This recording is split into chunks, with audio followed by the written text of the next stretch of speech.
સ્વતંત્ર ભારતના પ્રથમ વડાપ્રધાન જવાહરલાલ નહેરુની પુણ્યતિથિ નિમિત્તે વડોદરા શહેર કોંગ્રેસ સમિતિ દ્વારા નહેરુ ભવન ખાતે આવેલ જવાહરલાલ નહેરુની પ્રતિમાને પુષ્પાંજલિ અર્પણ કરવામાં આવી હતી। આજે સ્વતંત્ર ભારતના પ્રથમ વડાપ્રધાન જવાહરલાલ નહેરુની પુણ્યતિથિ છે। વર્ષ 1964માં 27 મેના રોજ દિલ્હીમાં હૃદયરોગનો હુમલો આવવાથી નિધન થયું હતું। તેઓ સંસદીય સરકારની સ્થાપના અને વિદેશી બાબતોમાં નિરપેક્ષ નીતિઓ માટે જાણીતા બન્યા।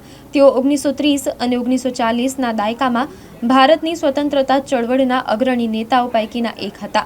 ભારતીય સંવિધાનની રચનામાં મોટી ભૂમિકા ભજવનાર ડોક્ટર ભીમરાવ આંબેડકરના પત્ની રમાબાઈ આંબેડકરનું વર્ષ 1935માં આજના દિવસે અવસાન થયું હતું। ત્યારે વડોદરા શહેર કોંગ્રેસ સમિતિ દ્વારા જવાહરલાલ નહેરુની પ્રતિમાને પુષ્પાંજલિ અર્પણ કરવામાં આવી હતી। આ કાર્યક્રમમાં વિપક્ષના નેતા ચંદ્રકાંત શ્રીવાસ્તવ સાથે સ્થાનિક નગરસેવકો સાથે કોંગી કાર્યકરો ઉપસ્થિત રહ્યા હતા અને પંડિત જવાહરલાલ નહેરુની પ્રતિમાને પુષ્પાંજલિ અર્પણ કરવામાં આવી હતી। આજે દેશના પ્રથમ પ્રધાનમંત્રી સ્વર્ગીય પંડિત જવાહરલાલ નહેરુની પુણ્યતિથિ છે। એ દેશના પહેલા પ્રધાનમંત્રી હતા। મારું માનવું છે કે આ દેશની શરૂઆત અને દેશને આગળ લઈ જવાની જો કોઈએ નીંવ નાખી હોય તે પંડિત જવાહરલાલ નહેરુએ નાખી છે।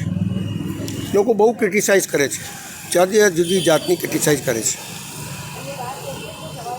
સવાલ એ છે કે આજના લોકોને હું વાત કરું છું કે તમારું સર્વસ્વ નિછાવર કરી શકો છો દેશના નામે? જેને પોતાની મિલકત આપી દીધી, પોતાનું ઘર આપી દીધું, 1200 દિવસ સુધી જેલમાં રહ્યો દેશની આઝાદી માટે, એ એવા વ્યક્તિત્વ હતો જેને કંઈ કરવાની જરૂર નથી, પણ એક લગન ગાંધીજીના સાનિધ્યમાં એક લગન લાગી કે આપણે દેશ આઝાદી માટે લડવું છે અને લડ્યા। દેશ આઝાદ થયું તો પહેલાં પ્રધાનમંત્રી સરદાર વલ્લભભાઈને પટેલ, મને જ્યારે પ્રધાનમંત્રી બન્યા ત્યારે આ દુનિયાની અંદર સરદાર વલ્લભભાઈ પટેલ નહોતા। ઇતિહાસ સમજવાનું નહીં, કંઈ બોલવાનું નહીં, ગાળો દેવાની લોકોને। એ એવા વ્યક્તિત્વ હતા કે પોતાના વિરોધીઓને પણ જો હારી જાય તો લોકસભામાં લઈને આવતા હતા।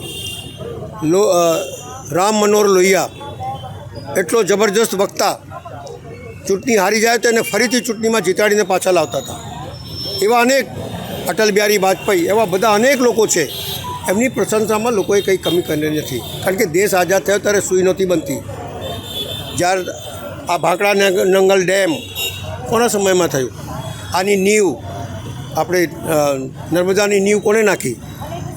આ બધી વસ્તુઓની શરૂઆત બોલતે ને કે એક બીજ બોતે હૈ તો ફલ બાદ મેં મિલતે હૈ। એ લોકોએ પોતાનો સર્વસ્વ નિચારીને આ દેશની આઝાદીમાં એક નીંવ ડાલી અને એના પરિણામો આજે આપણને જોવા મળે છે। परिणाम જોવા મળે છે એટલે જ બધા ચકી વાર ગયા છે।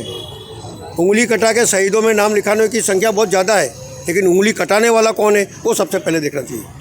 सवाल એટલો જ છે કે જવાહરલાલ નહેરુને ક્રિટિસાઇઝ કરવાવાળા લોકોને એટલું જ કહું છું કે ક્રિટિસાઇઝ કરતાં પહેલાં એનો ઇતિહાસ વાંચો, એની મોટી મોટી બિલ્ડિંગો, એના ફાધરે આ દેશના ઉપર કરજો થઈ ગયેલો ત્યારે આખી લોન પૈસા આપેલા। તમે કશું આપવાનું નહીં।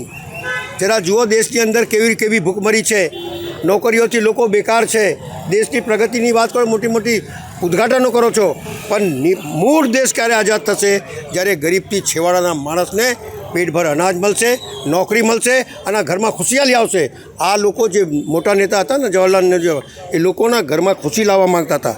તમે ખુશી નહીં, પ્રચાર કરવા માગો છો, અને પ્રચાર અને ખુશીમાં બહુ મોટો ફરક છે।